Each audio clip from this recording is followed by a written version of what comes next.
Aquel amanecer olía a café barato y humedad.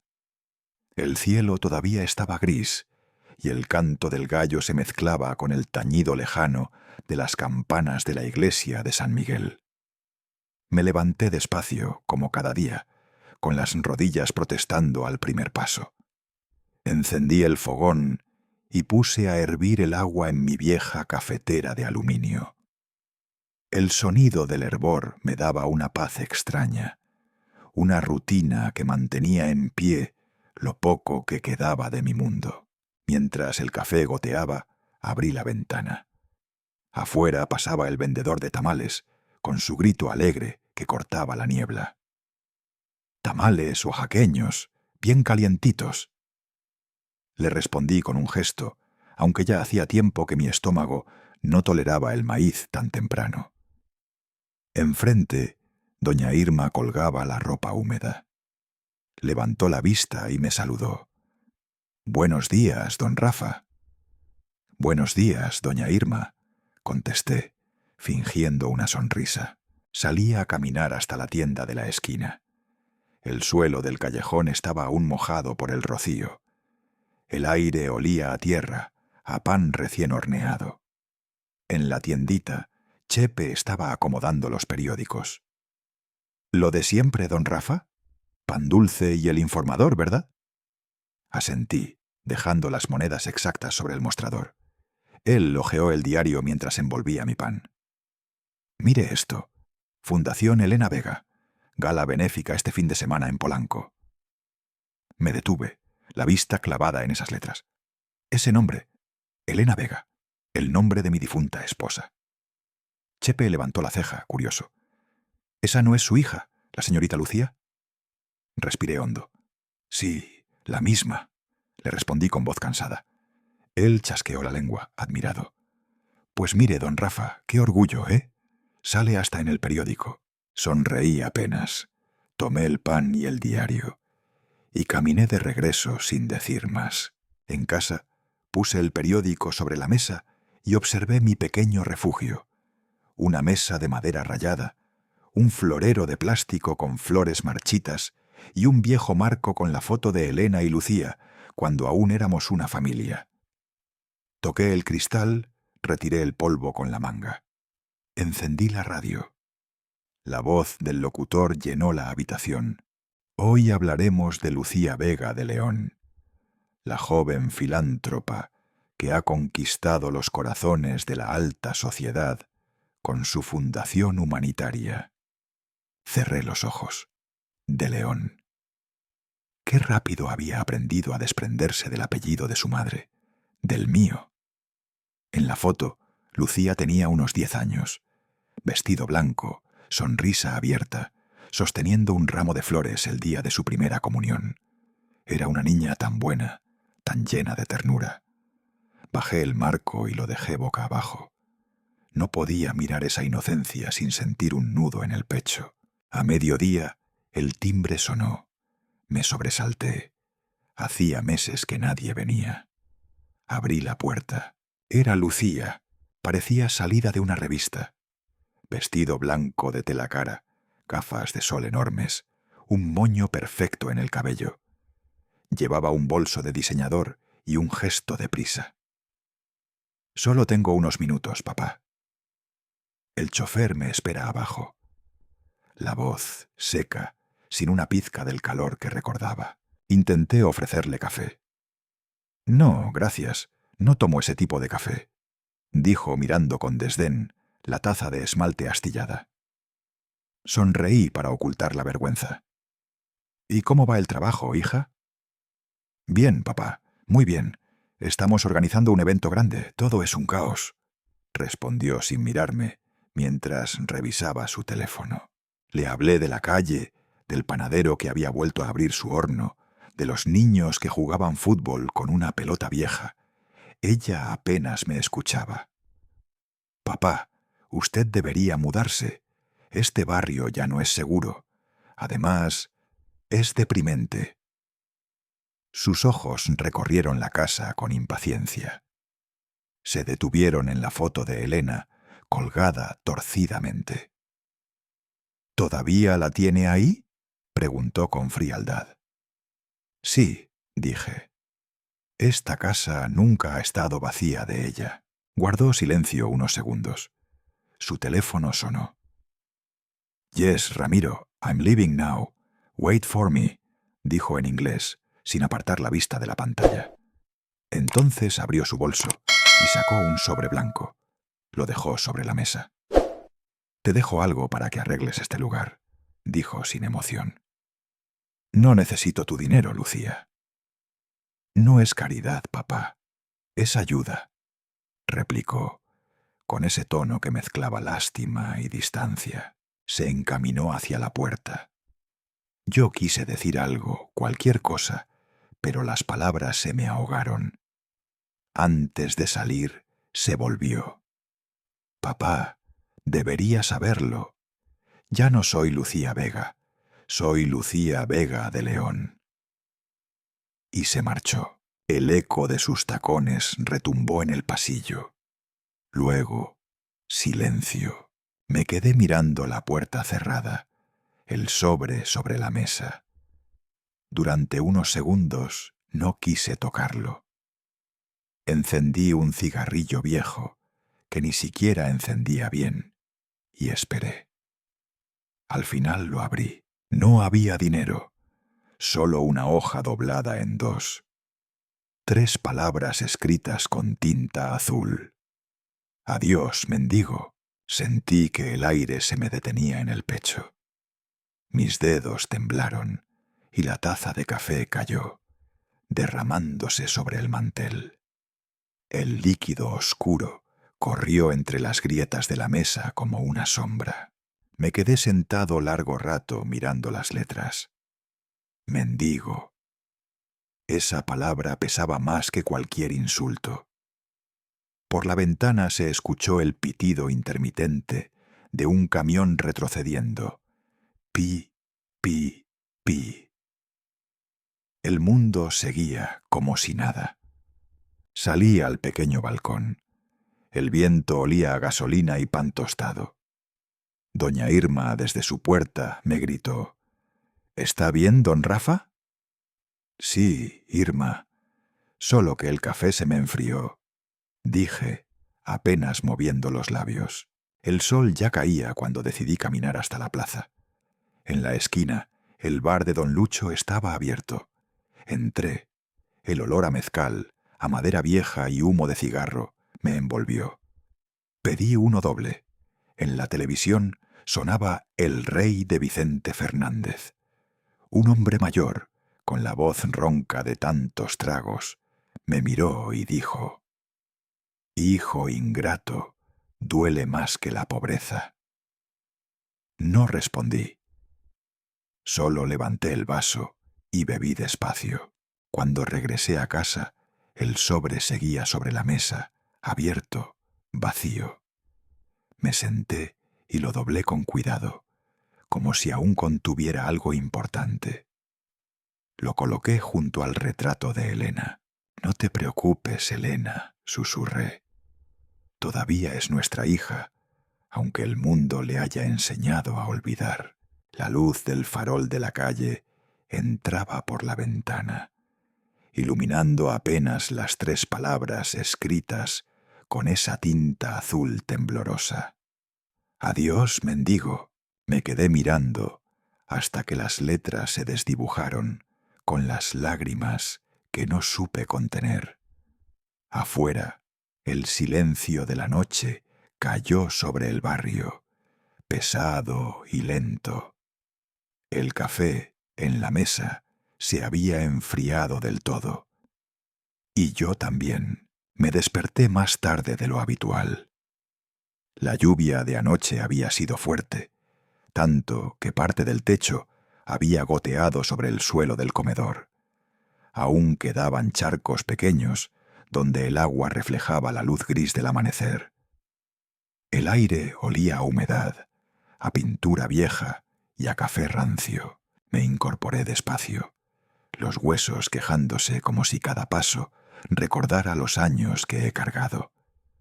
Limpié el suelo con un trapo, sequé la mesa y vi el sobre de ayer, el mismo que Lucía dejó antes de irse, con esas 3 palabras que todavía pesaban como piedras. Adiós, mendigo. No quise volver a leerlo. Lo tomé con cuidado y lo guardé dentro del cuaderno de cuero, donde solía anotar las cuentas de la casa. No sé por qué lo hice, quizá por miedo a tirarlo, quizá porque los recuerdos, incluso los que duelen, también son una forma de compañía. Tocaron la puerta. Al abrir, vi a padre Esteban Morales, mi amigo de toda la vida. Había sido compañero mío en la universidad antes de que él eligiera el seminario y yo el camino de los negocios. Su cabello blanco estaba empapado, el paraguas goteaba sobre el piso. «Te traje pan dulce, Rafael», dijo dejando la bolsa sobre la mesa. «No me digas que aún no has perdonado a la muchacha». «No es cuestión de perdón, Esteban», respondí, sirviendo 2 tazas de café aguado. «Es cuestión de entender». Se sentó frente a mí, con esa paciencia de cura que parece eterna.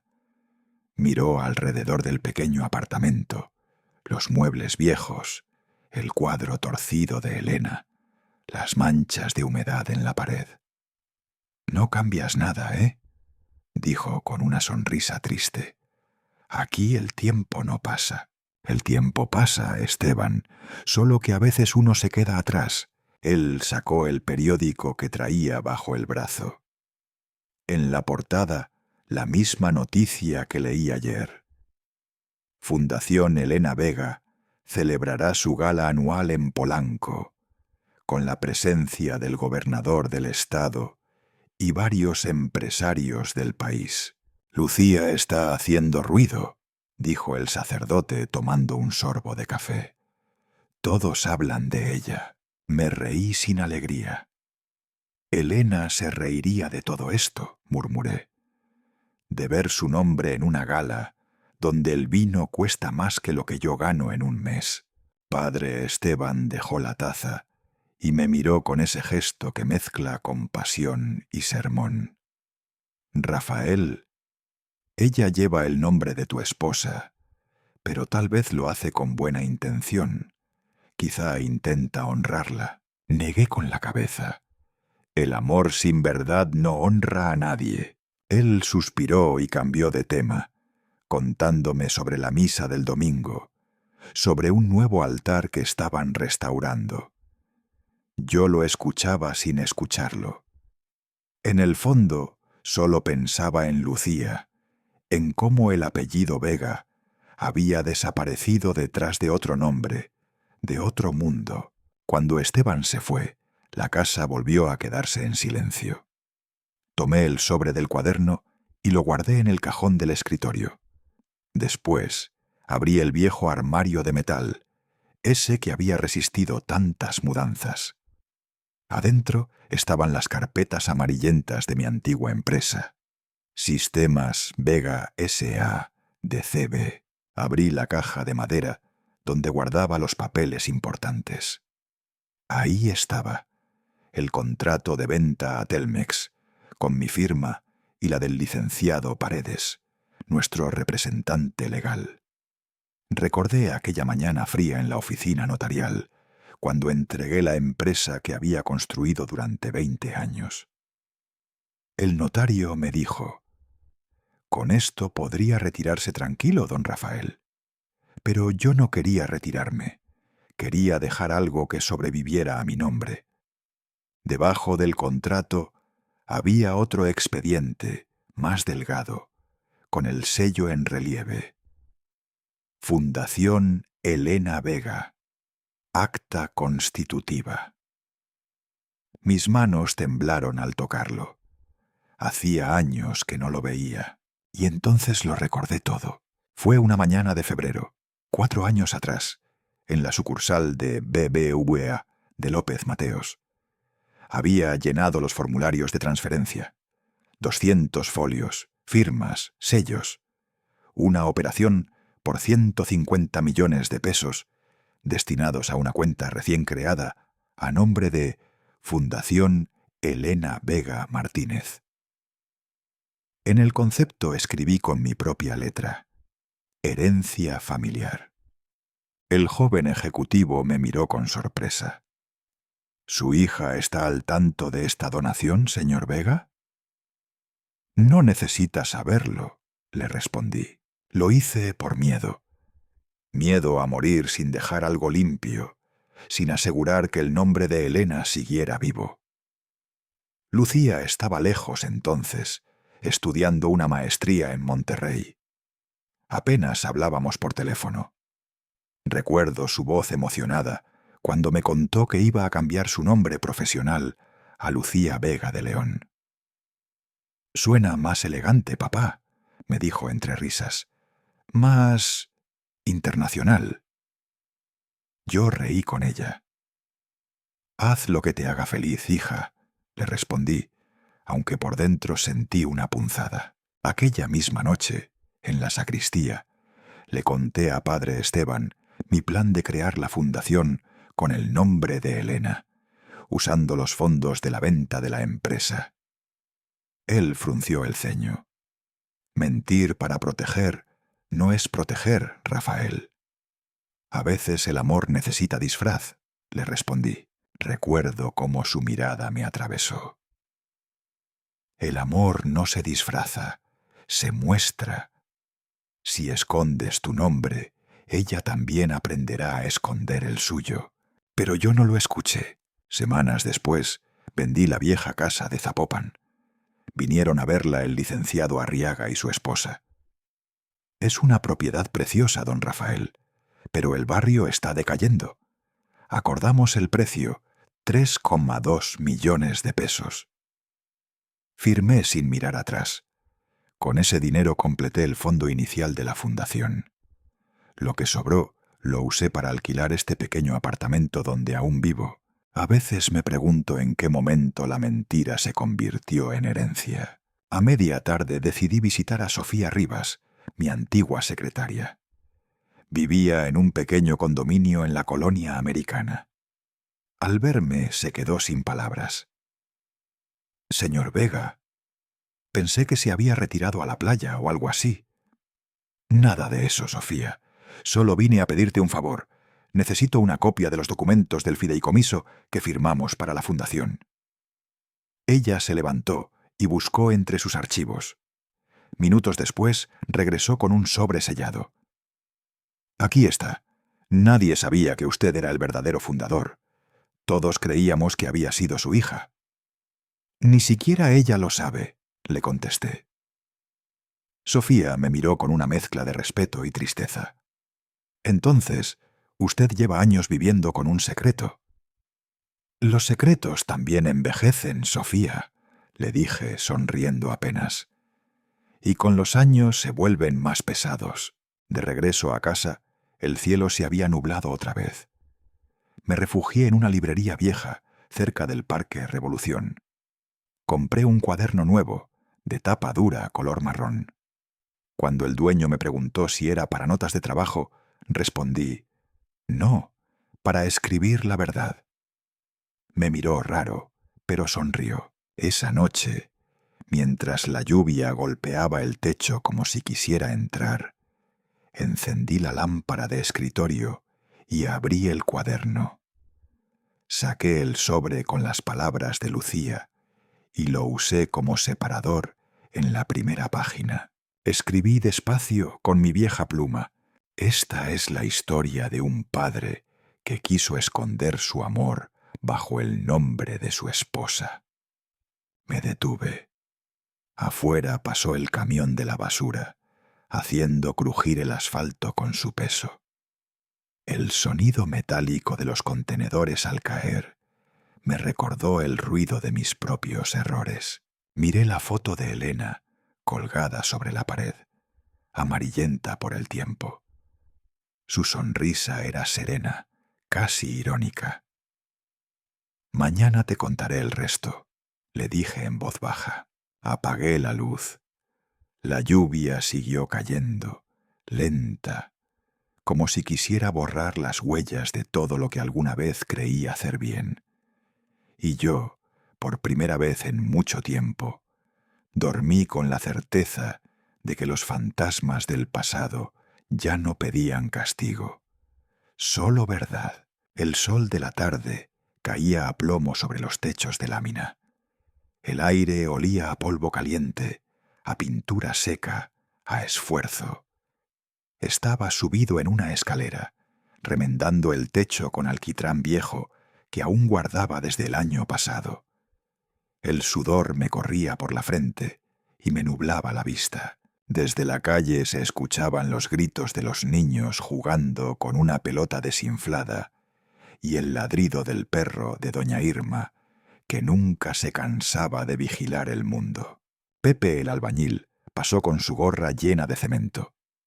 «Don Rafa», me gritó, «usted debería dejar eso a los jóvenes». Sonreí sin bajar la mirada. «Los jóvenes cobran caro, Pepe, y el techo no espera». «Pues tenga cuidado, no se me vaya a caer», respondió riendo mientras se alejaba con su carretilla. La tarde hervía. Los cigarras cantaban con desesperación, como si también se quejaran del calor. El alquitrán se derretía bajo el sol. El aire olía a algo entre sudor y petróleo. Me dolían los brazos, pero me sentía tranquilo. Había algo en ese cansancio que me hacía sentir útil, aunque nadie lo notara. Cuando terminé de sellar la última grieta, bajé de la escalera y me limpié las manos con un trapo. En ese momento, el teléfono sonó. El sonido agudo me hizo sobresaltar. Fui hasta la mesa, contesté sin mirar el número. «¿Bueno?» «Papá, soy Lucía». Mi corazón dio un salto. Hacía semanas que no escuchaba su voz. Sonaba apurada, profesional, distante. «Hija, qué sorpresa», alcancé a decir, pero no me dejó terminar. «No tengo mucho tiempo, papá. Estoy en una reunión con Ramiro y el comité del gala». Su voz se mezclaba con otras al fondo, murmullos de gente importante, ruido de copas, teclados de computadora. «Everything has to look perfect, you know? We'll have senators, empresarios, prensa», decía, con ese acento mezclado que adopta la gente que quiere parecer del mundo. Luego cambió al español, sin pausa. «Solo llamo para pedirte algo. No le digas a nadie que tú tuviste algo que ver con la fundación. No quiero que los periodistas te busquen». Me quedé callado un momento, tratando de entender de qué huía. «¿Por qué tanto miedo a la verdad, hija?», pregunté. Al otro lado de la línea hubo silencio. Luego, una risa breve, casi nerviosa. «Porque la verdad no paga las cuentas, papá». Su tono cambió, más frío. «La gente solo respeta al que tiene éxito. Nadie quiere escuchar historias de un viejo que vive en un barrio pobre». Sentí que cada palabra caía sobre mí como una piedra. Intenté decir algo, pero una voz masculina interrumpió. «Lucía, te espero en el auto», ordenó con tono seco. Reconocí el nombre antes de que ella lo dijera. Era él, Ramiro León. Lucía respondió en voz baja. «Ya voy». Luego volvió a mí. «Papá, tengo que irme. Te mandaré una invitación para la gala, pero, por favor, no vengas. No quiero malentendidos». Y colgó. El silencio que quedó fue tan pesado que podía oír el zumbido del ventilador en la esquina. Me quedé de pie, con el auricular en la mano, escuchando el eco de una línea muerta. Afuera, el perro de doña Irma empezó a ladrar como si también protestara. En la mesa, el viejo reloj de Elena marcaba el paso del tiempo con su tic-tac. Preciso, cruel, me senté. La voz de mi hija aún resonaba dentro de mí. Pero ya no era la misma voz que me pedía cuentos antes de dormir. Era otra, afinada por el orgullo, por los años, por el mundo que la había cambiado. Cuando cayó la noche, decidí salir a despejar la cabeza. Fui al taller de Mateo, el hombre que arreglaba radios en la esquina.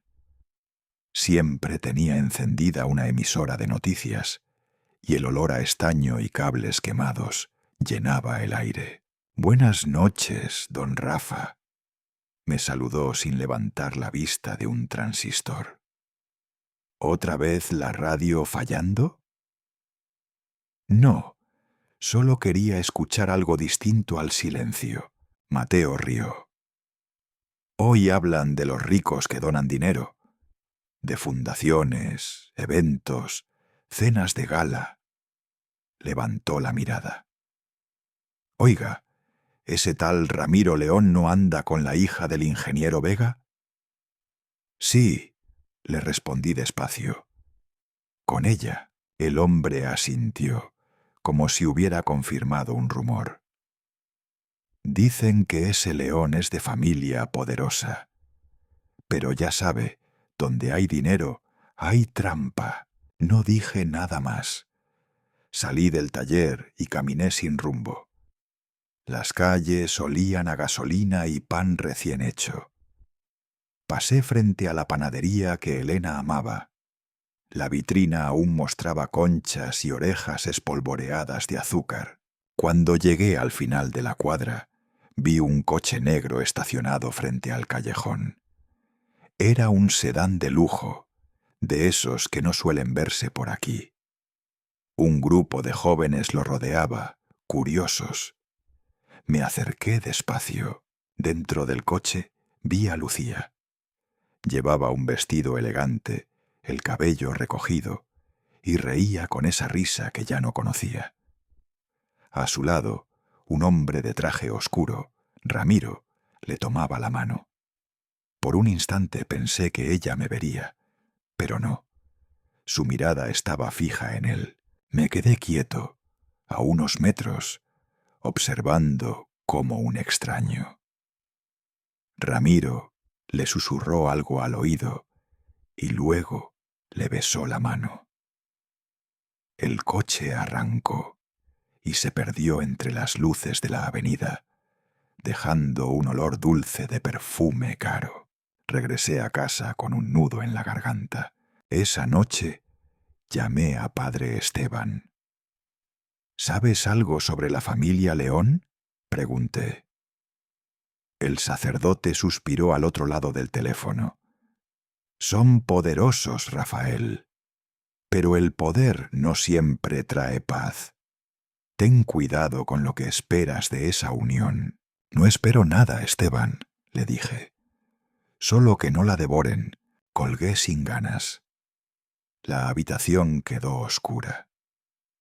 Me senté junto a la ventana y observé el reflejo de las luces de la ciudad lejana.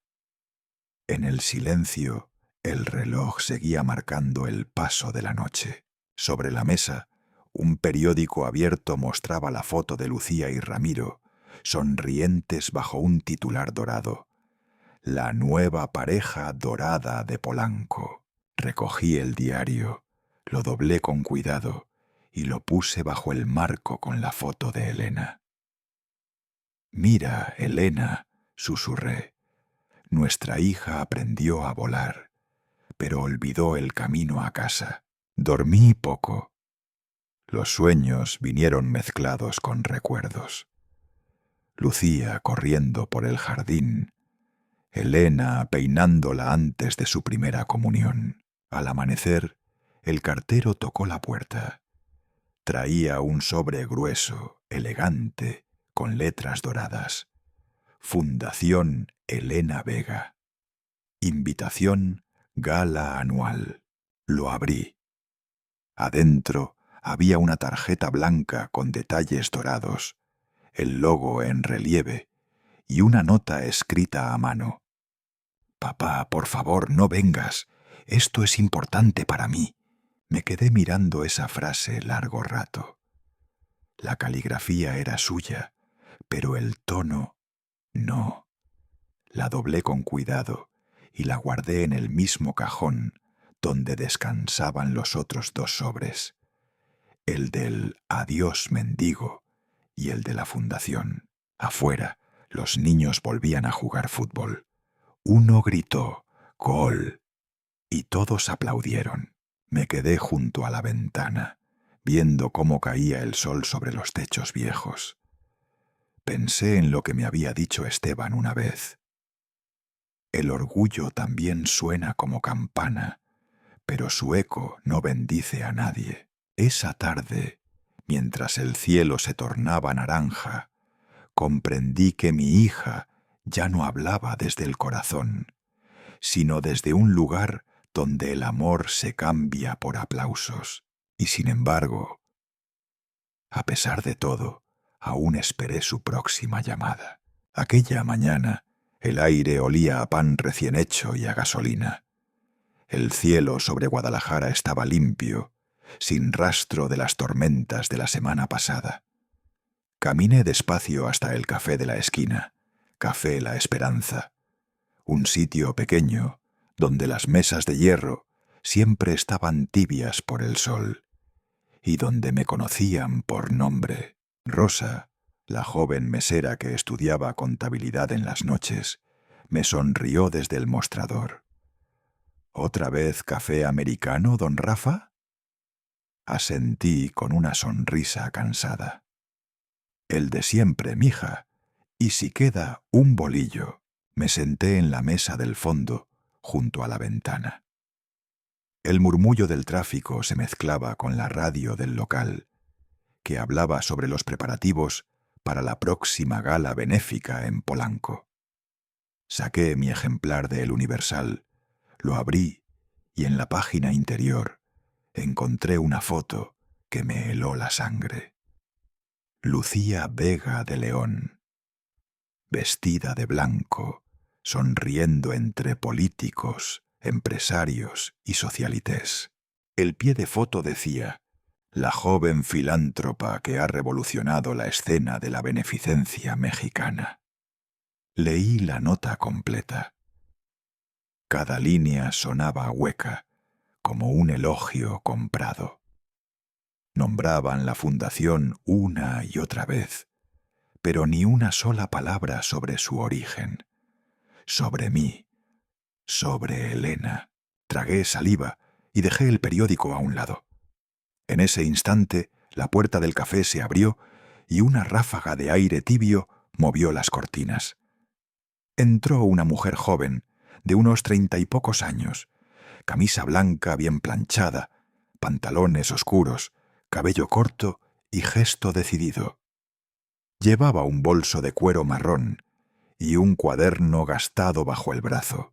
Pidió un café negro y se sentó a 2 mesas de la mía. Abrió su laptop, escribió con rapidez, luego habló por teléfono, en voz baja pero firme.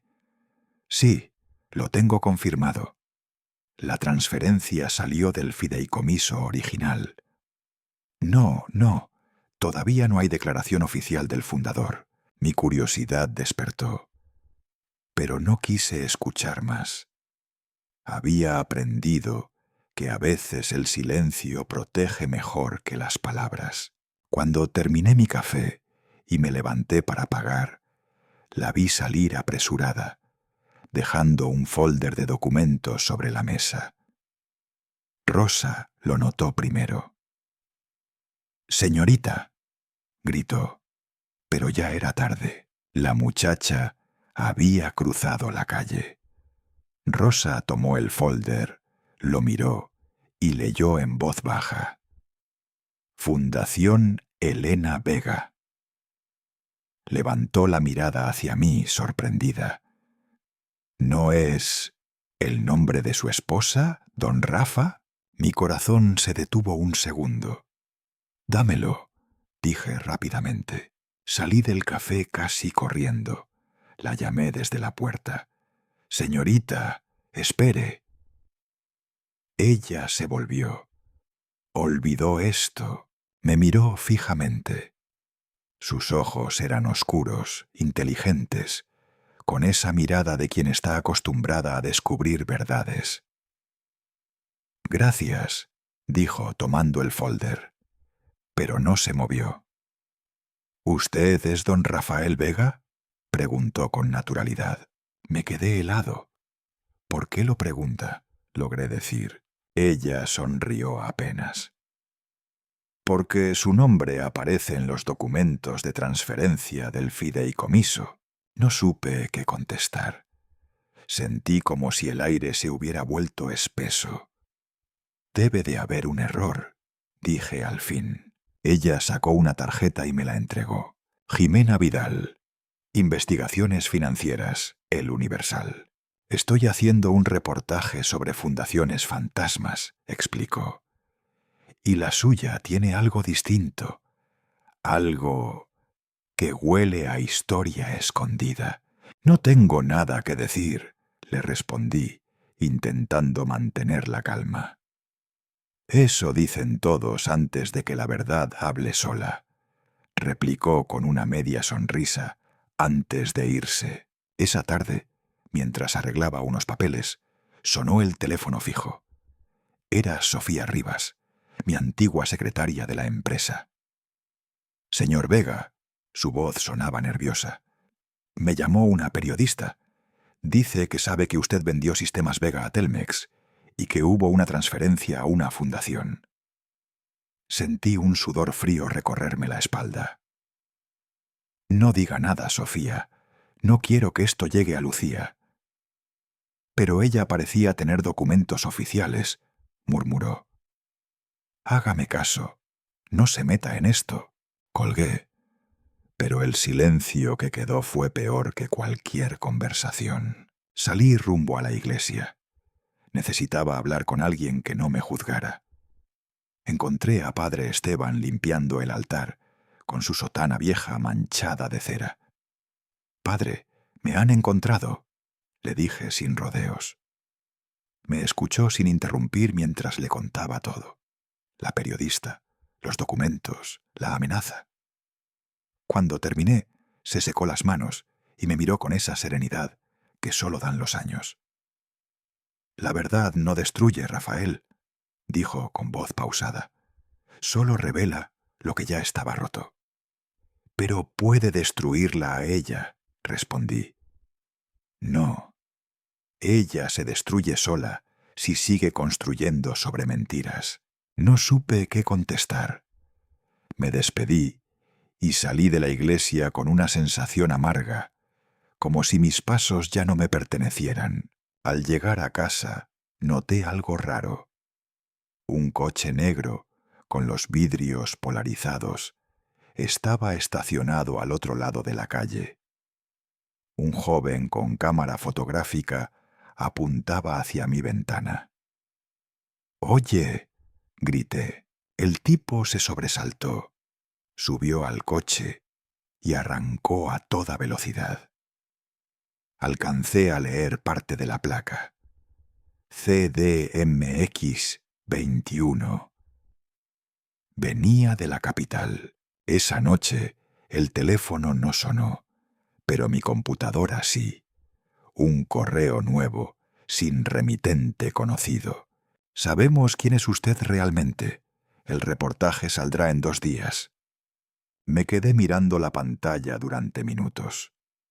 Luego apagué el ordenador, imprimí el correo y lo doblé en 4. Lo guardé en el mismo cuaderno donde descansaban mis secretos. A la mañana siguiente fui al banco BBVA. El gerente, un hombre joven con traje impecable, me reconoció enseguida. «Buenos días, señor Vega. ¿En qué puedo ayudarle?» «Solo quiero revisar el estado de mis cuentas antiguas», dije. Tecló en la computadora y su expresión cambió.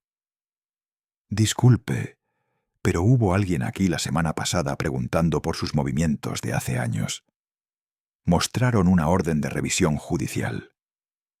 El corazón me dio un vuelco. ¿Judicial? ¿Por qué motivo? No tengo esa información, señor. Pero el documento venía de la Ciudad de México. Le di las gracias y me fui sin mirar atrás. En la calle, el ruido del tráfico parecía más fuerte de lo normal, como si la ciudad entera me vigilara. Por la tarde, volví al viejo bar donde solía beber mezcal con los amigos del barrio. Don Rogelio, el dueño, estaba viendo televisión. «Rafael», me saludó. «Están hablando justo de eso que usted fundó». Me acerqué. En la pantalla, un noticiero mostraba imágenes de fiestas de caridad y logos de fundaciones. El presentador decía: «El auge de las fundaciones filantrópicas falsas ha puesto en jaque a varios nombres importantes. Algunas podrían estar siendo usadas para desviar fondos». Y ahí estaba el logo de Fundación Elena Vega, girando en pantalla, como si fuera una marca de vergüenza. Sentí que el estómago se me encogía. «Apágalo, Rogelio», dije. «¿Algo que ver con usted, compadre?», preguntó él intrigado. «Nada, viejo, nada». Dejé el dinero sobre la barra y salí sin terminar el trago. El aire afuera olía a tormenta. Cuando llegué a casa, el suelo del pasillo estaba mojado. Pensé que era una gotera, pero al mirar bien, vi un sobre que alguien había deslizado bajo la puerta. No tenía remitente. Lo abrí. Dentro, una sola fotografía. Era Lucía y yo, el día de su graduación. Ella con toga y birrete, yo con traje viejo y sonrisa orgullosa. Detrás, una frase escrita a mano, con tinta negra. A veces la verdad llega antes de que la llamemos. Me temblaron las manos. Me senté en silencio, la foto sobre la mesa, mientras afuera el trueno partía el cielo en dos. Fui hasta el armario metálico. Abrí el cajón donde guardaba los documentos de la fundación. Saqué todas las carpetas, las metí en un sobre grande y lo cerré con cinta. Escribí encima: «Solo abrir cuando ella lo pida». Apagué las luces. El viento soplaba fuerte. La lluvia empezaba a golpear el techo, como si quisiera entrar. Miré la foto de Elena en la pared y murmuré: «Elena». La tormenta empieza, y por primera vez en muchos años sentí miedo. No por mí, sino por la verdad que había querido esconder y que ahora venía a buscarme. La mañana amaneció tibia, con olor a pan dulce recién horneado y al humo de los camiones que pasaban por la avenida principal. Me senté, como cada día, en mi mesa habitual del Café La Esperanza. Rosa me trajo el café sin que tuviera que pedirlo. «Aquí tiene, don Rafa», dijo sonriendo. «¿Le traigo también su pan de vainilla?» «No, gracias, hoy no». Extendí el periódico sobre la mesa y ahí estaba ella, en la portada del Informador. Lucía Vega de León, la filántropa del año. Su rostro, perfectamente maquillado, irradiaba éxito. Sonreía con los poderosos, como si el brillo de esas cámaras fuera lo único que iluminaba su vida. Desde otra mesa escuché la voz chillona de doña Irma, mi vecina. «Miren, miren, la hija del ingeniero Vega salió en la tele», decía con orgullo que no era suyo. Todos en el café voltearon a mirarme, esperando una reacción. Yo solo asentí, intentando sonreír. Cuando fui a pagar, Rosa me entregó la cuenta con un gesto dulce.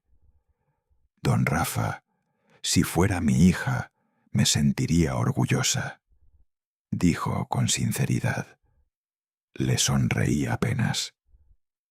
«Yo también lo estuve, Rosa». hasta que entendí el precio. Por la tarde decidí visitar a Padre Esteban. Lo encontré en la sacristía, acomodando los manteles para la misa del domingo. ¿Irás al evento?, me preguntó sin levantar la vista. No, ella no quiere que esté. A veces los padres deben ver caer a los hijos, respondió. Solo así aprenden a levantarse. Guardé silencio. La fe del padre era más fuerte que la mía. Antes de irme, me puso una mano sobre el hombro. La verdad, Rafael, siempre llega. Puede tardar, puede doler, pero llega. Y cuando lo hace, purifica. Esa noche, lloviznaba sobre Guadalajara. Las gotas golpeaban los cristales como dedos impacientes. Me serví un café, encendí la vieja televisión y cambié de canal hasta encontrar la transmisión en vivo desde Polanco, Ciudad de México. El logo dorado de la Fundación Elena Vega brillaba en el escenario. El presentador, con voz engolada, anunció: «Y ahora con ustedes, la mujer que ha inspirado a toda una generación, Lucía Vega de León». La cámara la enfocó. Lucía subió al podio con un vestido blanco que recordaba los colores del altar donde un día la bautizamos. Ramiro León la seguía de cerca, impecable en su traje negro, sonriendo con esa frialdad que solo los hombres de negocios aprenden. Mientras ella hablaba, la cámara barría el salón. Políticos, empresarios, artistas, todos aplaudiendo la imagen perfecta de la bondad. Yo abrí la ventana. El viento frío trajo el olor a tierra mojada. La lluvia empezaba a golpear el suelo con fuerza, como si la naturaleza quisiera acompañar mi desvelo. Lucía tomó el micrófono y empezó su discurso. Mi madre, Elena Vega, me enseñó que la generosidad es la herencia más noble que un ser humano puede dejar. Esta fundación nace del amor, del ejemplo y de la fe. Sus ojos fingieron humedad. Una lágrima cuidadosamente medida rodó por su mejilla. El público se puso de pie, aplaudiendo con fervor. Yo miraba la pantalla en silencio, el café en mi mano ya frío. En el reflejo del televisor, por un instante, creí ver el rostro de Elena, observando todo con tristeza. Pasaron los minutos. Eran las 9 en punto, cuando algo cambió en la transmisión. Un murmullo recorrió la sala. Algunos teléfonos comenzaron a sonar entre los invitados. El conductor se quedó sin palabras, mirando hacia fuera de cámara. En la parte inferior de la pantalla, una franja roja apareció con letras mayúsculas. Última hora, Fundación Elena Vega, bajo investigación por fraude familiar. El Universal. El salón se convirtió en un caos. Los fotógrafos disparaban sus flashes. Los invitados cuchicheaban, otros se levantaban, incómodos. Ramiro León se acercó a Lucía y le susurró algo al oído. Ella empalideció, apretó los labios, pero se mantuvo de pie. El conductor intentó retomar el evento, pero ya era imposible. La cámara mostró a una mujer abriéndose paso entre la multitud. Jimena Vidal, la periodista. Llevaba un folder en la mano y un micrófono. «Los documentos son públicos», gritó, mientras los guardias trataban de detenerla. «El fundador real fue su padre». La transmisión se volvió caótica. Los técnicos intentaban cortar el sonido, pero los murmullos y los gritos se filtraban por todos lados. Lucía, con una voz tensa, tomó el micrófono. «Debe ser un error. Les ruego mantener la calma. continuemos con el evento. Pero ya nadie escuchaba. Un senador se levantó de la mesa principal y se marchó. Los empresarios murmuraban entre sí. La cámara captó a Ramiro, alejándose discretamente, hablando por teléfono. Yo apagué la televisión. No podía seguir mirando cómo se derrumbaba todo lo que un día intenté construir para protegerla. Salí al porche. La lluvia caía con furia. Las calles estaban vacías. Las luces de los postes parpadeaban. Caminé sin rumbo, escuchando fragmentos de conversaciones en los portales donde la gente se refugiaba. «Miren», decía un joven mostrando su teléfono. «La hija del ingeniero Vega hizo un fraude». Otro añadió. Y pensar que todos la admiraban, seguí caminando bajo el agua, con la ropa pegada al cuerpo. No sentía frío, solo una especie de vacío que me quemaba desde dentro. La voz de Elena me vino a la memoria, suave como antes. «Rafael, prométeme que no dejarás que la soberbia le robe el alma». No lo había cumplido. Al llegar a casa, dejé los zapatos junto a la puerta. Sobre la mesa aún estaba el sobre con la invitación al evento, que nunca había abierto. Lo tomé, lo abrí despacio. Dentro, una tarjeta de papel grueso con letras doradas. Fundación Elena Vega, Gala Anual de Beneficencia. Y al final, una nota escrita a mano, con la tinta ya un poco corrida. «Este evento es para honrar la memoria de mi madre». Leí esa frase varias veces. Era como una daga cubierta de perfume. Guardé la tarjeta en el mismo cajón donde descansaban los otros recuerdos. La foto de su graduación, el sobre del «Adiós, mendigo», el acta de constitución de la fundación. Todo el pasado, apilado en silencio. Antes de dormir, llamé a padre Esteban. Su voz sonaba serena, aunque sabía que ya había visto la noticia. «Ya empezó la tormenta», le dije. «Que la verdad te proteja, Rafael», respondió con calma. Miré por la ventana. Los relámpagos iluminaban las paredes, proyectando mi sombra alargada sobre el muro. La ciudad entera parecía contener la respiración, y mientras el trueno retumbaba, entendí que el orgullo de Lucía, el mío y la mentira que los unía, acababan de estallar bajo la misma lluvia. La mañana siguiente, Guadalajara amaneció revuelta.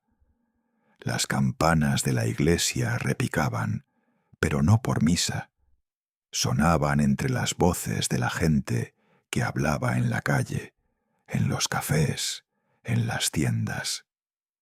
El escándalo había llegado hasta el último rincón del barrio. Entré al Café La Esperanza y el lugar estaba lleno. Nadie leía los periódicos. Todos miraban la televisión colgada en la pared. En la pantalla, el presentador decía con tono teatral: «La hija más ingrata de México». El rostro de Lucía llenaba el encuadre. Detrás de ella, el título brillante de la fundación que yo mismo había inventado. Rosa me miró con los ojos muy abiertos. «Don Rafa, ¿es verdad todo eso?», preguntó, con una mezcla de curiosidad y compasión. Tomé un sorbo de café, amargo como nunca. «Es su verdad ahora», respondí sin mirarla. Nadie habló más. En la tele repetían imágenes de reporteros empujando micrófonos frente a Lucía y Ramiro, como si fueran animales acorralados. Al llegar a casa, encontré a padre Esteban esperándome. Traía bajo el brazo un periódico húmedo, arrugado por la lluvia. «No podía quedarme sin venir», dijo al entrar. «Esto ya se salió de control». Puso el diario sobre la mesa. En la portada, una foto. Lucía con la cabeza baja, rodeada de cámaras. Detrás de ella, Ramiro León, serio, con el ceño fruncido. El titular gritaba: «El imperio de la caridad bajo sospecha». El padre suspiró y me miró con ternura. Tarde o temprano, la mentira siempre se confiesa. No respondí. Afuera los niños jugaban a la pelota en la calle, ajenos a todo. El sonido de la pelota rebotando me recordó los días en que Lucía corría entre ellos, riendo. El teléfono empezó a sonar. Primero una llamada, luego otra, luego otra más. Periodistas, viejos conocidos, incluso una cadena de televisión local queriendo la versión del padre. No contesté ninguna. A media tarde, un mensaje de un número desconocido vibró en el celular. «Usted podría ser parte del reportaje, señor Vega. Tiene derecho a defenderse». Apagué el teléfono. El derecho a defenderme ya no me interesaba. Lo que estaba en juego no era mi nombre, era el de ella. Y ese ya estaba manchado.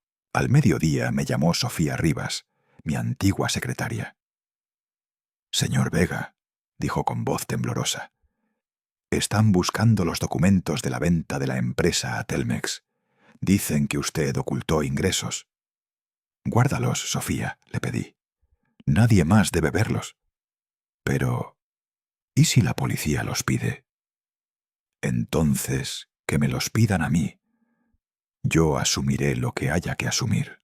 Colgamos sin despedirnos.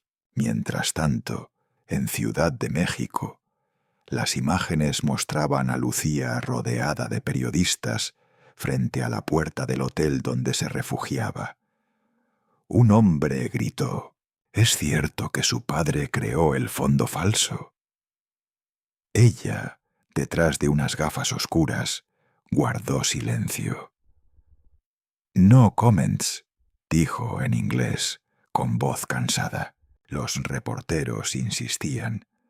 Los flashes no la dejaban avanzar. En un instante tropezó. Ramiro la sostuvo por el brazo y ambos subieron al auto sin mirar atrás. Esa noche, el noticiero mostró un video nuevo. La voz de Jimena Vidal llenó la pantalla. Tenemos los registros bancarios y el acta constitutiva firmada por don Rafael Vega. Las imágenes eran claras.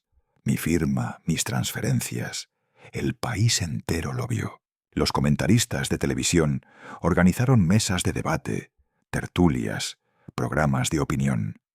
El falso altruismo, la máscara de la filantropía, el caso Vega. Cada canal tenía su versión, cada periodista su teoría. Y entre todos ellos, el nombre de mi hija sonaba como sinónimo de vergüenza. En redes sociales, Ramiro León publicó un comunicado. Mi familia desconocía los orígenes del dinero. Lucía también fue víctima de esta manipulación. La frase se viralizó. Él se lavaba las manos mientras la dejaba hundirse sola. A la tarde siguiente, el teléfono volvió a sonar. Era Lucía. Su voz sonaba rota, desesperada. «Papá, di la verdad. Di que fuiste tú quien lo planeó. Sálvame». Me quedé en silencio. Cada palabra me dolía. «No planeé salvarte con mentiras, hija». «Entonces me arruinarás», gritó antes de colgar. Me quedé mirando el teléfono un largo rato. En el reflejo de la pantalla vi mi propio rostro, viejo, cansado, incapaz de reconocer al hombre que alguna vez creyó que podía protegerla del mundo. Esa misma noche golpearon la puerta. 2 hombres con trajes oscuros, acreditaciones colgando del cuello. Inspectores financieros, dijo uno mostrando un documento. Venimos a revisar sus archivos. Los dejé pasar. Abrieron carpetas, tomaron fotografías, firmaron un acta. No dijeron nada más. Cuando se fueron, la casa quedó en silencio otra vez. Solo el reloj marcaba los segundos, insistente, como si contara los latidos de una espera que no terminaba. Días después, padre Esteban me llamó. Rafael, me han pedido que vaya a la Ciudad de México. Quieren mi testimonio. Dicen que necesito hablar de Elena. Entonces ve, le respondí, y lleva contigo la caja con los documentos. Si la verdad debe salir, que salga de manos limpias. El padre aceptó. Esa noche dormí poco. La lluvia golpeaba el techo como una advertencia. 2 días más tarde, encendí el televisor. Transmisión en directo desde un salón de conferencias en Polanco. Una multitud de periodistas. En el escenario, Jimena Vidal sostenía un micrófono. «Buenas noches», decía. «Hoy presentaremos las pruebas que confirman la creación irregular de la Fundación Elena Vega». Mostró diapositivas en una pantalla. Los depósitos, las transferencias, mi firma. 10 movimientos de 10 millones de pesos cada uno. Todos del mismo origen, la cuenta personal de don Rafael Vega. El murmullo llenó la sala. Lucía se levantó de su asiento y gritó: «Todo eso fue manipulado», pero nadie la escuchó. En ese momento, entre el público, padre Esteban se puso de pie. Caminó lentamente hacia el estrado con la caja de metal entre las manos. «Yo estuve presente cuando se firmó la venta de la empresa», dijo con voz firme. «Don Rafael Vega lo hizo por amor, no por ambición. Quiso dejarle a su hija algo que creyó justo. El silencio fue absoluto. Por primera vez, todos los micrófonos callaron. Ramiro León, rojo de furia, se levantó abruptamente. «Esto es un circo», gritó y salió del salón. Los camarógrafos lo siguieron. Afuera, una cámara captó el momento exacto en que golpeó la puerta del coche y exclamó: «Nunca supe nada de esto». Esa frase se repetiría en todos los noticieros al día siguiente. La transmisión continuó. Lucía, pálida, intentó hablar, pero su voz apenas era un hilo. Dio un paso atrás, tambaleó y cayó. Los flashes iluminaron el instante en que la asistente la sostuvo. El público se levantó. Algunos aplaudieron con incomodidad. Otros simplemente se marcharon. Yo lo vi todo desde mi sala, en penumbra. El reflejo de la televisión iluminaba el marco con la foto de Elena. En la pantalla, Lucía era llevada fuera del salón, inconsciente. Sentí un vacío enorme. Esa noche, cerca de la medianoche, el teléfono sonó una vez más. Era padre Esteban. «Ya todo salió, Rafael», dijo con voz cansada.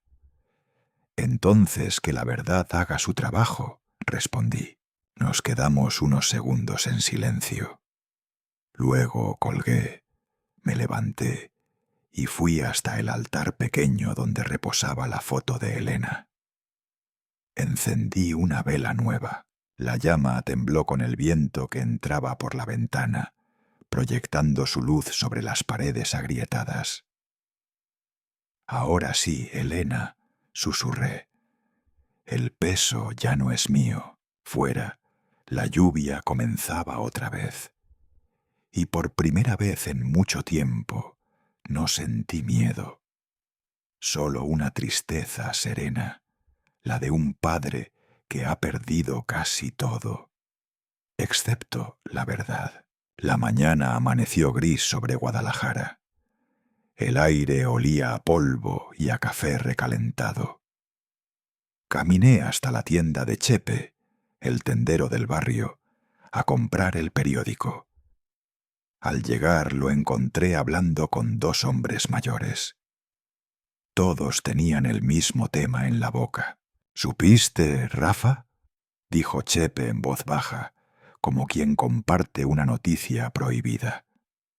Ramiro León huyó a Miami. La fundación quedó congelada. Me quedé quieto, mirando las latas alineadas en el estante.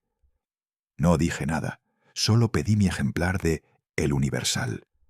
La portada era un puñetazo directo al pecho. El Imperio León en crisis. La foto mostraba a Lucía, saliendo del tribunal, con el rostro pálido, el cabello enredado y sin maquillaje. Parecía otra persona, más humana, más frágil, más sola. Pagando, escuché que alguien detrás murmuró: «Ese es el padre de la de León». Sus palabras se deslizaron por el aire como una herida invisible. Al llegar a casa, el teléfono sonaba sin parar.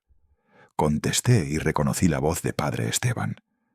«Rafael, no puedo localizar a Lucía. Se fue del hotel anoche y nadie sabe dónde está». Sentí las manos temblar, pero procuré mantener la calma.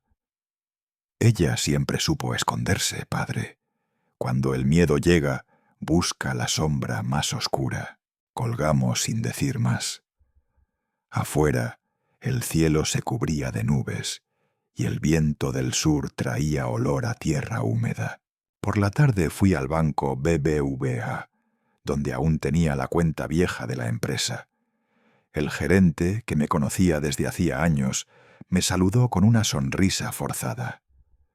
«Señor Vega, lamento informarle que su cuenta fue bloqueada temporalmente, también la de la fundación». «Lo entiendo», respondí. Firmé unos papeles sin preguntar más. Mientras salía, escuché detrás de mí un murmullo entre los empleados. «Ese es el padre de la Vega de León». No volví la vista atrás. A esas alturas ya me había acostumbrado al peso de los murmullos. De regreso a casa, me encontré con Jimena Vidal frente a mi puerta. Llevaba una carpeta y su grabadora en la mano. «Don Rafael», me dijo con tono respetuoso, «los periódicos quieren su versión humana, no solo la legal». «¿Humana?», repetí con una sonrisa triste. «A veces lo humano duele más que lo jurídico». «Déjeme entrar», pidió suavemente. «No tomaré mucho de su tiempo». La invité a pasar. Su mirada recorrió mi casa sencilla, los muebles viejos, los retratos amarillentos. Se detuvo frente a la fotografía de Elena, tomada el día de nuestra boda. «Su esposa. ¿Ella sabía lo que usted hizo?» «Ella lo inspiró», respondí sin dudar. Jimena no dijo nada. Solo sacó su cuaderno y comenzó a anotar. Mientras ella grababa, alguien llamó a la puerta. Era doña Irma, la vecina, trayendo un flan recién hecho. «Le traje algo dulce, don Rafa, para endulzar tanta amargura», bromeó, sin saber quién estaba allí. Jimena sonrió, agradeció y aceptó un trozo. Por un momento el ambiente cambió. Hablamos de cosas sencillas, del calor, de los precios, de las jacarandas que pronto florecerían. Parecía una tarde cualquiera, pero debajo de esa calma se escondía algo espeso, un presentimiento. Sentía que el silencio de Jimena guardaba más preguntas que su libreta. Antes de irse, me miró fijamente. «Don Rafael, ¿usted cree en las segundas oportunidades?» «Creo en el arrepentimiento, señorita, no en la fama». La acompañé hasta la puerta. Al despedirse, me dio la mano con respeto y dejó en la mesa su tarjeta. Jimena Vidal, Investigaciones Financieras, El Universal. Esa noche encendí el televisor. El presentador hablaba con tono grave. Se ordena arresto domiciliario para Lucía Vega de León por irregularidades fiscales. Las imágenes mostraban su casa en Polanco. Policías en la puerta, periodistas gritando su nombre, cámaras cegando su rostro. Lucía bajaba la mirada, flanqueada por abogados. Su voz, inaudible, se perdía entre los flashes. Apagué la televisión. Me serví un trago de mezcal y lo dejé sobre la mesa sin probarlo. El silencio pesaba tanto que podía oír el crujido de mis propios huesos. A la mañana siguiente, un cartero tocó a mi puerta. «Entrega para usted, don Vega, sin remitente». El sobre era delgado, con tinta corrida, como si lo hubieran escrito llorando. Dentro había una carta, escrita con letra temblorosa. «Papá, lo siento, no puedo más, necesito verte». Sentí un nudo en la garganta. Sin pensarlo 2 veces, metí unos documentos en una bolsa y salí hacia la terminal de autobuses. El viaje nocturno, Guadalajara, Ciudad de México, fue largo y silencioso. El autobús olía a diésel y a nostalgia. Me senté junto a un hombre mayor, un exsoldado, que me habló sin pedírselo. «Tuve un hijo», dijo mirando al vacío. «Lo crié con amor, pero el mundo lo torció. La calle lo devoró». «Uno los cría con fe», respondí. «Pero la vida siempre tiene otras lecciones». El anciano asintió. Durante el resto del viaje, miré por la ventana las luces lejanas de los pueblos, parpadeando como recuerdos que se negaban a morir. Llegué a Ciudad de México al amanecer. El aire olía a pan y a humo. Tomé una habitación pequeña en un hostal cerca de la Alameda Central. Me lavé la cara con agua fría y salí a buscarla. En una esquina, una mujer vendía tamales. «¿Sabe si por aquí vive la señora Vega de León?», pregunté. La mujer suspiró, bajando la mirada. «Sí, pero ya no es señora de nadie». Subí las escaleras de un edificio antiguo hasta el 3er piso. Las paredes estaban descascaradas. El pasillo olía a humedad. Golpeé la puerta con suavidad. Unos segundos después la escuché abrir. Lucía apareció. Estaba delgada, con ojeras profundas y el cabello recogido sin cuidado. Llevaba una sudadera vieja y unos pantalones de dormir. Sus ojos se llenaron de lágrimas al verme. «Papá», susurró. No dije nada. Solo extendí una bolsa con pan dulce y un termo de café. Ella lo tomó, lo abrazó contra el pecho y se echó a llorar. Dentro del departamento casi no había muebles. Una cama vieja, una silla de plástico y una olla con fideos instantáneos sobre una estufa eléctrica. Nos sentamos uno frente al otro. Durante un largo rato no se oyó más que el ruido de la ciudad filtrándose por la ventana rota. «Me quedé sin nada», dijo finalmente con voz quebrada. «Todavía tienes tu nombre», le respondí, «si decides limpiarlo». Ella alzó la vista, sorprendida por mi calma. «Papá, tenía todo, y lo perdí por orgullo». «El orgullo», le dije, «no se pierde, hija, se paga, y tú ya estás pagando». Lucía rompió a llorar otra vez, escondiendo el rostro entre las manos. Me levanté, le puse una manta sobre los hombros y le acaricié el cabello. «Descansa», le susurré. «Mañana empezaremos de nuevo». Esa noche dormí en una silla plegable junto a la ventana. El aire frío se colaba por las rendijas y traía consigo el sonido distante de una sirena. Lucía permanecía despierta, mirando hacia afuera, con la vista perdida en las luces de la ciudad. Pensé en Elena, en su voz, en su fe. Quizás ella hubiera sabido cómo salvarnos antes de que todo se derrumbara. Cerré los ojos, sintiendo la fragilidad de ese momento. El amanecer aún no llegaba, pero ya podía escuchar el canto lejano de los pájaros. Cuando abrí los ojos, Lucía seguía allí, envuelta en la manta, mirando la claridad del cielo naciente. «Papá», dijo en voz baja, «¿crees que todavía puedo volver a ser alguien?» «Sí, hija, pero primero hay que aprender a ser nadie». Ella asintió, sin sonreír, con los ojos húmedos. Afuera, el sol comenzaba a filtrarse por las grietas del edificio. Y por primera vez en muchos años, sentí que quizás la caída era también el comienzo de algo nuevo. El amanecer llegó con un cielo gris, apenas filtrando luz por las cortinas rotas del pequeño departamento en la Ciudad de México. El ruido de los autos ya llenaba la avenida, pero dentro de la casa reinaba un silencio denso, de esos que uno casi puede tocar. Encendí el hornillo y preparé café con la vieja cafetera que Lucía había comprado en sus años de estudiante en Monterrey. El aroma llenó el aire, mezclado con el olor a humedad de las paredes. Lucía estaba sentada junto a la ventana, mirando hacia la calle.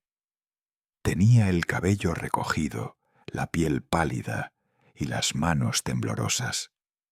Sostenía una taza con las dos manos, como si el calor pudiera salvarla del miedo. «Los medios me esperan afuera», murmuró. «No sé si podré con todo esto». «Solo di la verdad», le dije mientras servía café en otra taza. «Y deja que el ruido se calle solo». Ella asintió, aunque no parecía convencida. Su mirada se perdió un momento en la fotografía de Elena, colocada sobre el estante, con una vela gastada al lado. A las 8 de la mañana salimos del edificio. La calle estaba sitiada por periodistas. Los flashes se disparaban como relámpagos. Las voces se mezclaban en una lluvia de insultos y preguntas. «Lucía, Lucía, mírenos aquí», gritaban. «Hipócrita, ladrón», aulló alguien desde el fondo. Sentí su mano temblar. La apreté suavemente, guiándola entre la multitud. Caminamos despacio, esquivando micrófonos, hasta llegar al coche que nos esperaba. Durante el trayecto al tribunal, Lucía no dijo nada. Solo respiraba con dificultad, mirando por la ventana las calles que se deslizaban bajo una llovizna fina. El edificio judicial era frío, con paredes altas y olor a papel viejo. En la entrada, los guardias revisaban las identificaciones con expresión severa. Entramos a la sala. El eco de nuestros pasos sonó como si entráramos en una iglesia vacía. El juez Morales presidía la audiencia. Su voz retumbó en la sala. Caso Vega de León. Acusación, desvío de fondos y uso indebido de herencia familiar. El abogado de Lucía, un joven apellidado Bravo, le susurró: «Trate de mostrarse cooperativa, señora Vega. Las respuestas breves ayudan más que las explicaciones». Lucía asintió, aunque sus labios se apretaron como si temiera quebrarse. Yo la observaba desde la segunda fila. Nunca imaginé verla allí, frente a un juez, rodeada de cámaras, con los ojos de todo el país sobre ella. El juez comenzó el interrogatorio. Lucía respondía con frases cortas, ensayadas, con un tono casi mecánico, hasta que llegó la pregunta que lo cambió todo. El fiscal se levantó y preguntó con voz seca: ¿quién fundó realmente la organización llamada Fundación Elena Vega? Lucía guardó silencio. El reloj de la sala marcó 3 segundos. 5. 10. Podía oír su respiración temblorosa. Entonces levantó la vista. Su voz, débil pero clara, cortó el aire. Fue mi padre, pero lo hizo para honrar a mi madre, no para engañar. Un murmullo recorrió la sala. Las cámaras titilaron de nuevo. El juez levantó la mirada hacia mí. ¿Confirma lo dicho por su hija?, preguntó con tono solemne. Me levanté lentamente. Sentí el peso de los años en la espalda, pero también una calma nueva, como si finalmente hubiera llegado el momento que tanto había evitado. Sí, señor juez. Hice una pausa, miré a Lucía, que me observaba con los ojos llenos de lágrimas. El error fue mío. Quise protegerla del mundo, sin saber que el mundo la devoraría. Un silencio denso llenó la sala. El juez asintió, y por un momento el ambiente pareció detenerse. En el fondo, vi a Jimena Vidal, la periodista, sentada en la última fila. No llevaba cámara ni micrófono esta vez, solo una libreta. Cuando nuestras miradas se cruzaron, inclinó ligeramente la cabeza con respeto. La audiencia duró poco más de 1 hora. Cuando terminó, el juez ordenó un receso y la sesión quedó suspendida hasta nueva revisión. Al salir, los periodistas esperaban agolpados en el pasillo. Lucía se acercó al micrófono y dijo con voz serena: «Mi padre ya habló. No tengo nada más que decir». Luego me tomó del brazo y ambos salimos por la puerta lateral, evitando los flashes. En la calle, la lluvia había vuelto. Nos refugiamos bajo el techo oxidado de una tiendita. Un silencio incómodo nos envolvía. De pronto, una niña se acercó ofreciendo chicles. ¿Quieren uno? Son de menta. Lucía sonrió por primera vez en mucho tiempo. «Dame 2», dijo, y me extendió uno. Lo acepté sin decir palabra. Ella lo abrió, masticó lentamente y luego soltó una risa corta, espontánea. «Hace años que no comía uno», dijo, mirando hacia la lluvia. Su risa fue como una grieta en la piedra, pequeña, pero suficiente para dejar entrar algo de luz. Regresamos al departamento al caer la tarde. Lucía se sentó en el sofá, con una manta sobre los hombros. Encendió el televisor. En el noticiero aparecía Padre Esteban, hablando con calma ante las cámaras. El perdón no borra el pecado, pero lo convierte en memoria.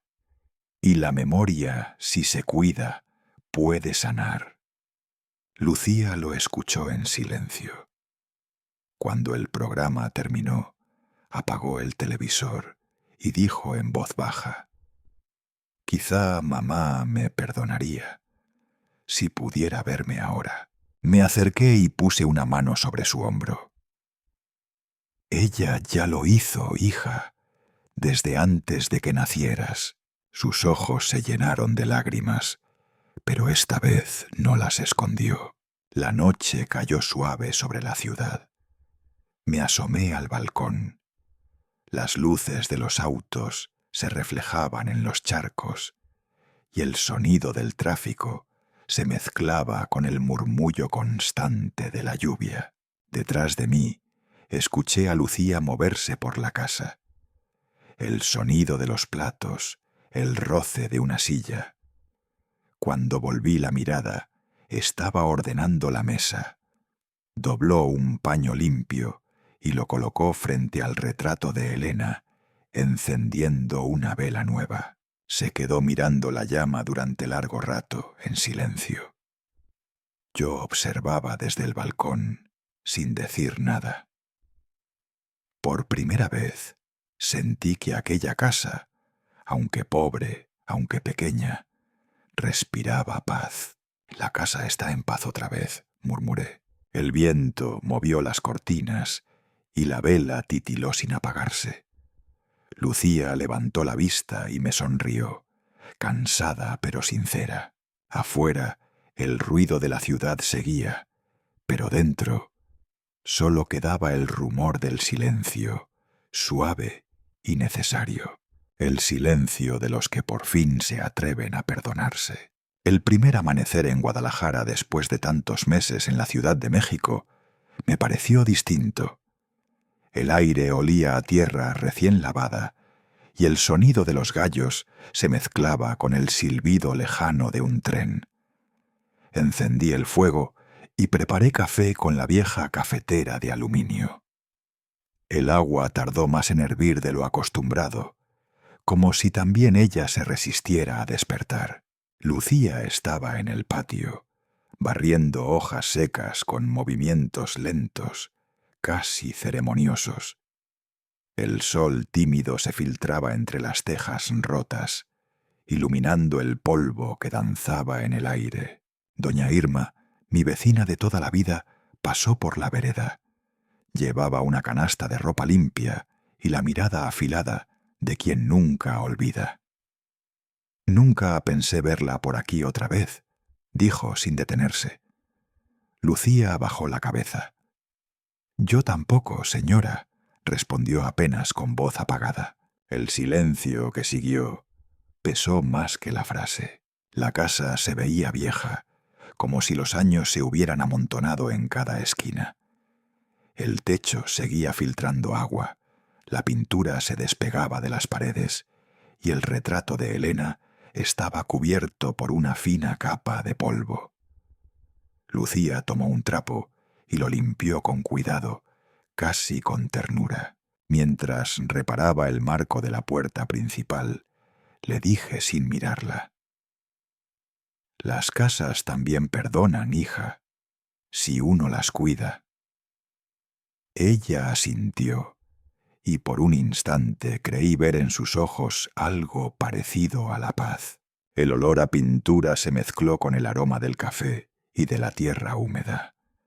Era un olor a comienzo, aunque nada comenzaba del todo limpio. Al mediodía fuimos al mercado del barrio de San Juan. Lucía caminaba junto a mí, vestida con sencillez.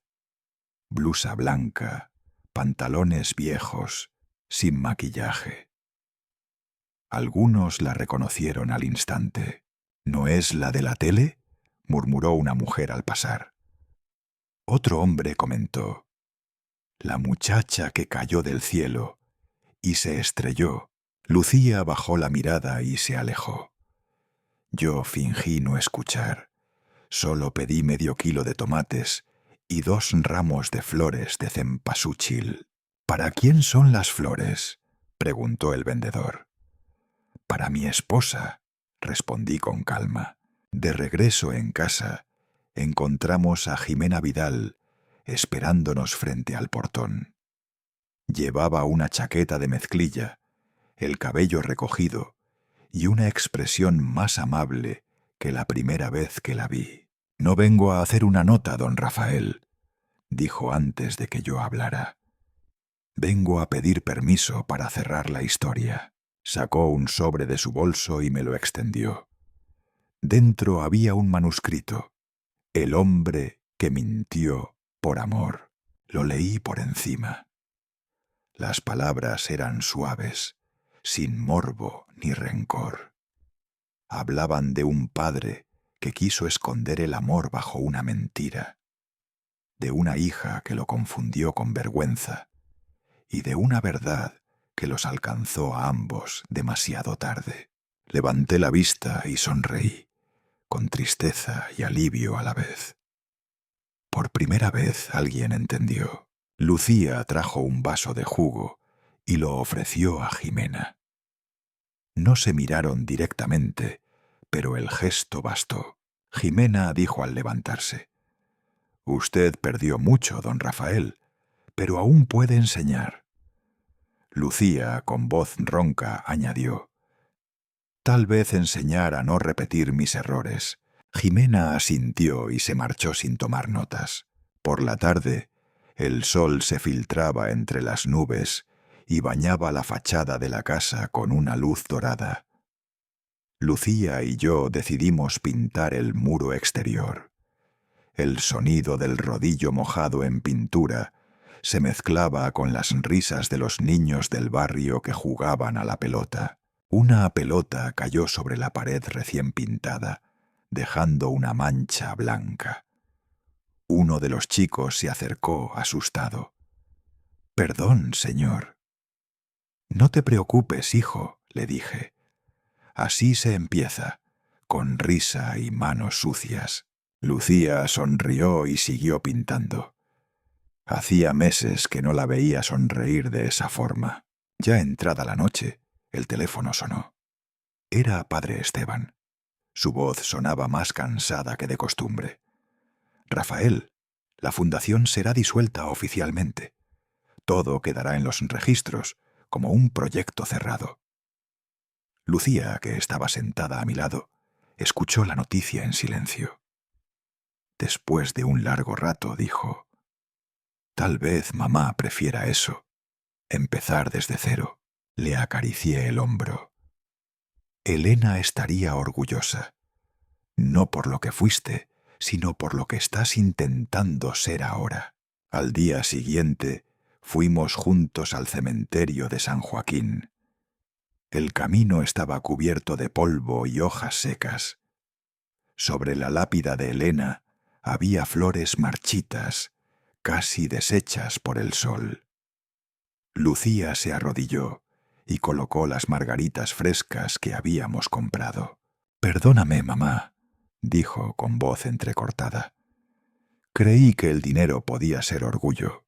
Encendí una vela pequeña y el viento casi la apagó. La protegí con la mano mientras la llama volvía a levantarse. Nos quedamos en silencio largo rato, escuchando el sonido de las campanas del mediodía. El tiempo en ese lugar parecía detenerse. De regreso, pasamos por la iglesia del barrio. Padre Esteban estaba en la puerta, saludando a los feligreses. Al vernos, sonrió. «Me alegra verlos juntos», dijo. «El sábado comenzamos de nuevo el comedor para niños. Si quieren, pueden venir a ayudar». Lucía lo miró y respondió sin pensarlo: «Sí, padre, quiero hacerlo». El sacerdote asintió. «Entonces nos vemos el sábado. El servicio también es una forma de perdón». Mientras salíamos, vi en los ojos de mi hija algo que no veía desde hacía años. Un brillo tranquilo, una luz que ya no era de soberbia, sino de propósito. Esa noche, después de cenar, me senté frente al escritorio. Abrí mi viejo cuaderno de cuero y escribí una nueva entrada. El orgullo arde rápido, la vergüenza se apaga lento. Me quedé mirando la frase un momento. Luego añadí: «Pero cuando el fuego se extingue, las cenizas pueden nutrir lo que vuelve a crecer». Cerré el cuaderno y lo dejé sobre la mesa. Encendí una vela junto al retrato de Elena. Su rostro, iluminado por la luz temblorosa, parecía sonreír. Afuera, el sonido de un autobús se alejaba por la avenida. El viento movía las cortinas y traía consigo el aroma de la pintura fresca. Me quedé allí, mirando la llama hasta que se volvió quieta. pensando que, tal vez, las cenizas del orgullo también sirven para reconstruir una vida. El amanecer llegó con un silencio distinto, como si la ciudad entera respirara más despacio. En el pequeño patio de nuestra casa, el mismo donde un día se amontonaban los recuerdos del pasado, ahora había vida otra vez. Lucía acomodaba carpetas y papeles sobre la mesa de madera que había sido de Elena. Yo, con un martillo viejo, terminaba de asegurar las patas cojas de un escritorio. Sobre la pared recién pintada colgaba un letrero hecho a mano: Casa Cultural Santa Elena, ayuda y memoria. Los niños del barrio habían ayudado a pintarlo. La pequeña Rosita, con las manos manchadas de azul, me preguntó: ¿Quién fue Elena, don Rafa? La miré sonriendo. Una mujer que amó sin medir, hija. Rosita sonrió, satisfecha con la respuesta, y corrió a contarles a los demás. Al mediodía, el sol caía de lleno sobre el patio. Lucía enseñaba a un grupo de niños a escribir sus nombres. Las risas llenaban el aire. Yo reparaba una silla rota, escuchando cómo una niña pronunciaba por primera vez la palabra mamá sin titubear. Una mujer del barrio, doña Matilde, se acercó con una canasta de huevos frescos. «Gracias por pensar en nosotras», dijo con voz emocionada. Lucía la abrazó. «Aquí todos tienen un lugar, señora», respondió. Vi a mi hija sonreír, y por un momento la sombra de los años pasados pareció desvanecerse. Sus manos estaban manchadas de pintura y tiza, pero sus ojos, por primera vez, no mostraban culpa. Por la tarde, padre Esteban llegó caminando lentamente, cargando una caja envuelta en tela. «Les traigo algo que guardé todo este tiempo», dijo. Dentro había una pequeña escultura de madera. Elena, con un niño en brazos. «Ella tiene de nuevo una casa», añadió el padre, mientras la colocaba sobre un altar pequeño en la pared. Lucía no pudo contener las lágrimas. Yo incliné la cabeza en silencio y sentí que algo dentro de mí se acomodaba al fin. Al día siguiente, Jimena Vidal volvió, esta vez sin micrófonos ni grabadoras. Llevaba una cámara sencilla colgada al cuello. «No vengo a entrevistar, don Rafael, solo a recordar». «¿Recordar qué?», pregunté. «Que los finales también pueden ser silenciosos», respondió, y tomó unas cuantas fotos del patio, de los niños, de la placa de madera con el nombre de Elena. Antes de irse, dejó su cámara un instante sobre la mesa y me estrechó la mano. «Usted no mintió en vano», dijo. Lucía le ofreció un vaso de agua. «Gracias por no volverlo noticia», susurró mi hija. Jimena sonrió y salió sin decir más. Una tarde de lluvia fuerte, el techo comenzó a gotear. Lucía y yo subimos al tejado con una lámina de metal y un martillo. Nos empapamos, pero reíamos como dos niños. «¿Recuerdas cuando odiaba ensuciarme las manos?», gritó entre carcajadas. «Sí», le respondí. «Y ahora las usas para limpiar vidas». Ambos seguimos riendo bajo la lluvia hasta que el agua dejó de caer. Una semana después, un joven tocó la puerta. Llevaba una carpeta y un sobre en la mano. «Soy Álvaro Medina, uno de los voluntarios que trabajó con la fundación», dijo con timidez. «Vine a pedir disculpas». Lucía lo miró confundida. «Yo también juzgué sin saber», agregó él bajando la mirada. Ella extendió la mano. «Gracias por venir. Eso también es empezar de nuevo. Antes de irse, dejó el sobre la mesa. Dentro había una nota. Donación anónima para los niños. Lucía se quedó mirando el papel largo rato, sin decir palabra.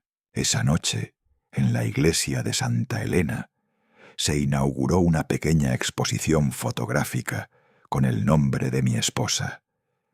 En las paredes colgaban imágenes en blanco y negro de su vida. El día de nuestra boda, la fábrica donde trabajó de joven, y una foto nuestra con Lucía, de niña en brazos. El padre Esteban tomó el micrófono y dijo: «Hay legados que nacen del error, pero florecen en la verdad». Un aplauso cálido llenó el recinto. Lucía, a mi lado, tenía los ojos húmedos. Yo apreté su mano. No hacía falta decir nada. Después de la ceremonia, la gente se acercó a saludar. Algunos nos abrazaban, otros solo sonreían. Por primera vez ya no éramos noticia, éramos memoria. De vuelta en casa, la lluvia caía suave sobre los tejados. Encendí una vela sobre la mesa y serví 2 copas de mezcal. Lucía preparó té de manzanilla y lo llevó al altar. «Nunca imaginé volver a empezar a esta edad», dije sonriendo. Ella respondió: «Ni yo aprender a pedir perdón». Nos quedamos un rato en silencio, escuchando cómo el viento golpeaba las persianas. Más tarde, abrí mi cuaderno y escribí las últimas líneas de mi historia. El amor no se hereda, se construye cada día, con errores y con fe. Cerré el cuaderno, apagué la lámpara y me quedé mirando la llama que aún danzaba sobre el altar. Lucía cerró la puerta y dijo: «Mañana vendrán más niños, habrá que preparar lápices». «Entonces Elena seguirá viva», le respondí. La mañana siguiente amaneció luminosa. El sol caía sobre la placa de madera recién barnizada. Casa Cultural Santa Elena. Los niños del barrio entraban corriendo, riendo, cargando cuadernos. Lucía los saludaba uno a uno, con una sonrisa tranquila. Me senté en la vieja silla del patio, taza de café en mano, mirando cómo el lugar se llenaba de voces, de vida, de esperanza, y pensé, mientras el sol se reflejaba en las ventanas: la vida nos rompió, pero también nos reparó.